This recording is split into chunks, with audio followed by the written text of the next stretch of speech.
നമസ്കാരം സാറേ. നീ എന്നെ സാറെന്ന് വിളിക്കരുത്. സോറി സാറേ. അയ്യാ ഒന്ന് പൊക്കി തരണേ. പൊക്കി തരാവടാ.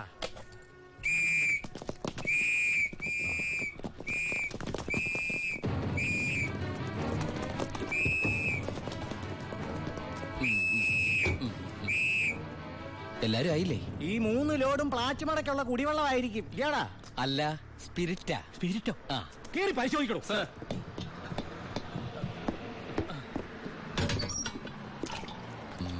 അമ്മയ്ക്കൊക്കെ സുഖമല്ലേ സാർ? ഇവിടെ ഉള്ളവരൊക്കെ ഉണ്ണാക്കന്മാരെന്നാണോ നിന്റെ വിചാരം? എനിക്ക് മാത്രമല്ല സാറേ, ഇവിടെ നിൽക്കുന്ന കംപ്ലീറ്റ് ആൾക്കാരുടെ വിചാരം അതാണ്. ആ, സ്പിരിറ്റാ സാർ. ഇതിലും സ്പിരിറ്റാ സാർ. ഇതിലും സ്പിരിറ്റാ പറയുന്ന അവരുടെ ഒരു സ്പിരിറ്റ് ഉണ്ടല്ലേ സാറേ? കൈയെടുക്ക് സാറേ.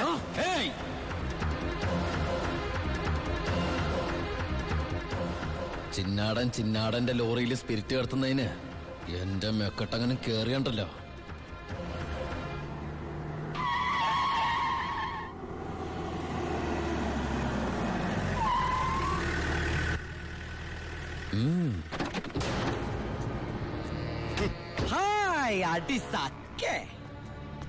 എവിടെയായിരുന്നു ഔവേ? വണ്ടിയുടെ മുമ്പിലല്ലോ എസ്കോട്ട് വരുന്നത്. ഇവരെന്നെ സംശയിച്ചില്ലയോ? എന്നതാണോ പ്രശ്നം? ഈ ലോറികൾ ആരെന്നുള്ളതാ പ്രശ്നം. ഇതെന്റെ ലോറികൾ തന്നെ. കേട്ടല്ലോ, എല്ലാരും കേട്ടല്ലോ. കള്ള സ്പിരിറ്റുമായിട്ട് വന്ന ഈ 3 ലോറികളും നമ്മുടെ ബഹുമാനപ്പെട്ട വർക്കിച്ചിന്റേതാണെന്ന്. ഇത് നമ്മുടെ ലോറികളല്ല. അത് തന്നെയാണോ ഞാനും പറയാൻ വന്നത്. ഇത് നമ്മുടെ ലോറികളല്ല. ഇത് വർക്കിച്ചിന്റെ ലോറി തന്നെ. ഇത് കൊച്ചുവളുടെ പേരിലായിട്ടിരിക്കുന്നത് ചഞ്ചൽ. ഇത് എന്റെ ലോറികളെ അല്ല. അല്ലേ? അല്ലെന്ന് പറഞ്ഞില്ലേ? അപ്പൊ ഓക്കെ. വർക്കിച്ചായന്റെ ലോറികൾ അല്ലെങ്കിൽ നമുക്ക് പിടിച്ച് അകത്തിട്ടല്ലോ സാറേ. എന്തായാലും ഉടമസ്ഥൻ വരുമല്ലോ, അപ്പൊ അയാളെയും പിടിച്ച് അകത്തിടാം. എങ്ങനെയുണ്ട് എന്റെ ഐഡിയ? സാറിന് ടോയ്ലറ്റ് പോകാൻ പറ്റുന്നുണ്ടോ? ഫേസ് വല്ലാണ്ടിരിക്കണു. വർക്കിച്ചായ ഒന്ന് ഇങ്ങോട്ട് വന്നേ. വന്നേന്ന് ഇങ്ങോട്ട് വന്നേന്ന് ഞാനല്ലേ വിളിക്കണേ. വർക്കിച്ചിന് ലോറിയിൽ ലോഡ് അടക്കം വൻ നഷ്ടം വരുമെന്ന് എനിക്കറിയാം. വർക്കിച്ചിന്റെ വണ്ടികളുടെ നമ്പർ ഉപയോഗിച്ച് എന്റെ ലോറികള് 1 മണിക്കൂർ മുമ്പ് പാലക്കാട് അതിർത്തി കടന്നു. ഇനി മഷിയിട്ട് നോക്കിയാലും കിട്ടില്ല.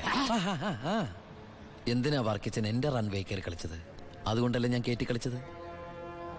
ഇനി എന്റെ റൺവേ കയറി കളിച്ച ഇതൊരു സാമ്പിൾ വെടിക്കട്ട. തൃശൂർ പൂരം കാണാൻ പോകുന്നേ ഉള്ളൂ. വരട്ടടവേ. ഒന്ന് തള്ളിക്കേ. അയാളെ വിളി. സാറേ ഒന്ന് പൊക്കിക്കേ.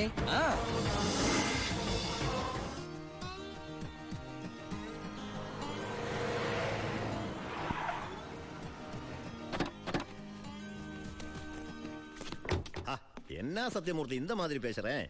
அந்த சின்னாடன் ராஸ்கல்ஸ் கொடுക്കുന്നതിലും ജാസ്തി ഞാൻ കൊടുക്കறேன். ഓ ശരി ശരി, നേരി പാക്കറ. എന്താ ഭായി സത്യമൂർത്തിയുടെ പ്രശ്നം? പ്രശ്നം ആ ചിന്നാടന്മാര് തന്നെ. നമുക്ക് ലോഡ് തരായിരിക്കും അവന്മാര് പല രീതിയിൽ ശ്രമിക്കുക. എങ്കിൽ പിന്നെ ആ റാവുന്റെ അടുത്ത് സാധനം എടുത്തൂടെ? അപ്പാ ഞാനും അത് എത്ര തവണ അപ്പനോട് പറഞ്ഞതാ. അത് വേണ്ട. ആ സ്പിരിറ്റ് ഉപയോഗിക്കാൻ കൊള്ളില്ല. അത് സെക്കൻഡ് ക്വാളിറ്റിയാ. അതെ, ഈ ബിസിനസ് നമുക്ക് മോക്ഷം കിട്ടാനേ നടത്തണമെന്നല്ലോ. അങ്ങനെ പറയരുത് ജോണി. ചെയ്യുന്നത് സ്പിരിറ്റ് കച്ചവടമാണെങ്കിലും അതിലുണ്ടൊരു നേരുന്നറിയും. ഇന്നേ വരെ നമ്മുടെ സ്പിരിറ്റ് ഉപയോഗിച്ചിട്ട് ആർക്കൊന്നും സംഭവിച്ചിട്ടില്ല. ആ വിശ്വാസം നശിപ്പിക്കരുത്. എന്ന് വെച്ചാൽ സത്യമൂർത്തിയുടെ നീ ഇതിൽ ഇടപെടണ്ട. ഓ ശിവ, അവനൊന്നും അറിയില്ല, വിട്ടുകള. ഞാനേ സത്യമൂർത്തി ഒന്ന് കണ്ടിട്ട് വരാം. ആ ശിവ, നിനക്കൊരു കത്തുണ്ടായിരുന്നു ദുബായിന്ന്.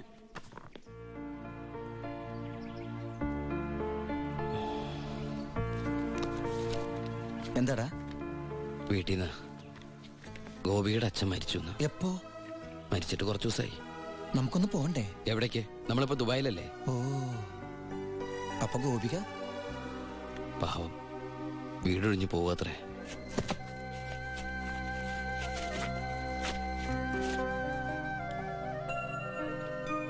എന്നാ ഞങ്ങള് നാട്ടിലെ വീട്ടിലാരും ഇല്ലാത്ത സ്ഥിതിക്ക് മോളെ ദിവാകരന്റെ വീട്ടിൽ തന്നെ ആയിരിക്കും താമസിപ്പിക്കുക അല്ലേ? അതിൽ ചെറിയൊരു പ്രശ്നമുണ്ട്. കല്യാണം തുടങ്ങി ഇവളുടെ ബാധ്യത മൊത്തം എൻ്റെ തലയിലാകുമോന്ന് വൈഫിനൊരു പേടി. 1-2 വട്ടം സൂചിപ്പിക്കുകയും ചെയ്ത്. അതുകൊണ്ട് ഇലയ്ക്കും മുള്ളിനും കേടില്ലാതെ ഞാനൊന്ന് തീരുമാനിച്ചു. തൽക്കാലം ഗോപി ഒരു ഹോസ്റ്റലിലാക്കുക. അവിടെ അടുത്തൊരു തുണിക്കടയിൽ ജോലിയും ശരിയാക്കിയിട്ടുണ്ട്. ഇനിയിപ്പോ ആരെ ആശ്രയിക്കാതെ ഇവൾക്ക് ജീവിക്കാൻ കഴിയല്ലോ. വൈകി അവിടെ എത്താൻ രാത്രിയാവും.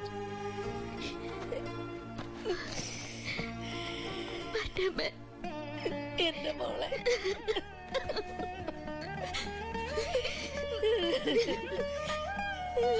നിന്നെ ഹോസ്റ്റലിൽ നിർത്താനും തുണിക്കട പണിയെടുക്കാനും ഒന്നും ഞാൻ സമ്മതിക്കില്ല. ഞാൻ എന്റെ ഉണ്ണിക്ക് വേണ്ടി ആലോചിച്ചുറപ്പിച്ച പെണ്ണാ ഇവള്. അവൻ ദുബായിൽ നിന്ന് വന്നാൽ ഉടനെ ഇവരുടെ കല്യാണം നടക്കും. 10 ദിവസം മുമ്പ് ഇവൾ ഈ വീട്ടിലേക്ക് കയറിയെന്ന് വിചാരിച്ച് ഒന്നും സംഭവിക്കാൻ പോണില്ല. ഗോപികയെ ഞാൻ എന്റെ അമ്പിളിയെ പോലെ നോക്കിക്കൊള്ളാം. അവളെ എനിക്ക് തന്നുകൂടെ? ഈ നല്ല മനസ്സിനെ നിങ്ങളൊക്കെ ദൈവം അനുഗ്രഹിക്കട്ടെ.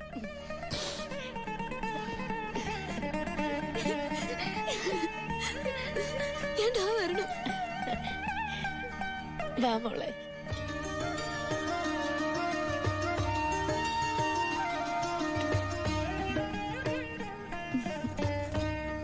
വലതുകാല് വെച്ച് കയറിക്കോ മോളെ.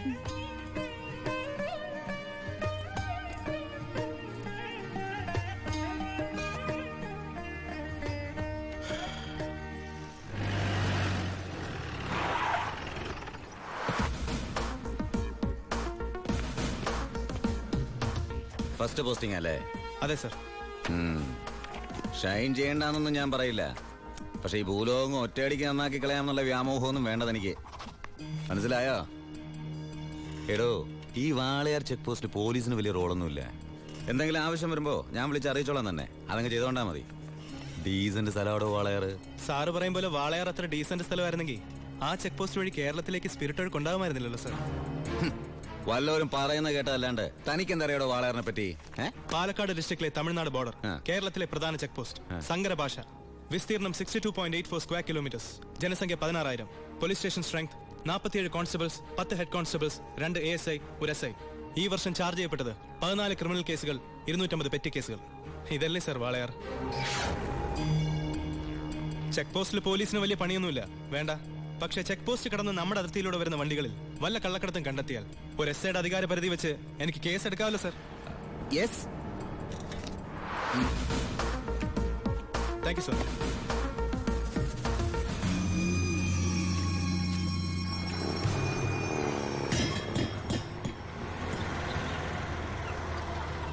കയ്യിൽ ഒതുങ്ങോണോ? ചേട്ടൻ പോയി കൊടുത്തു.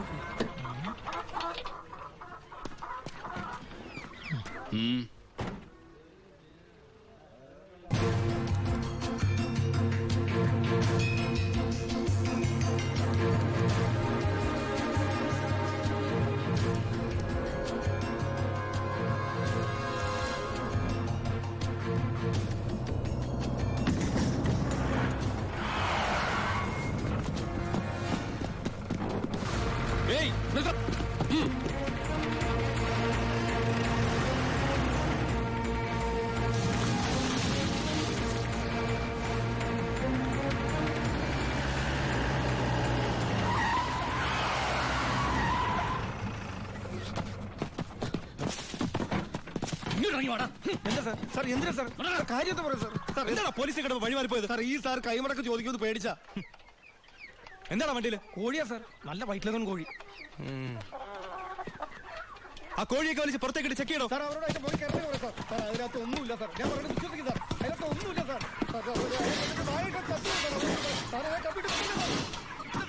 പിന്നെ എന്തിനാണ് നീ ചെക്ക് പോസ്റ്റിൽ കാശ് കൊടുത്തത്? സാർ ഞാൻ RC ബുക്ക് എടുക്കാൻ മറന്നുപോയി, അതുകൊണ്ടാ സാർ. അതിന് 1000 നോട്ട് കൊടുക്കണം. സാർ എന്താണോ?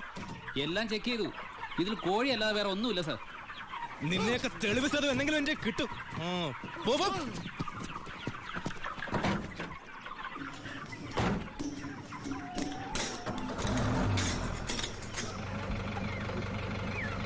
നിർത്തോ. എന്താ സാർ? പോവാൻ വരട്ടെ.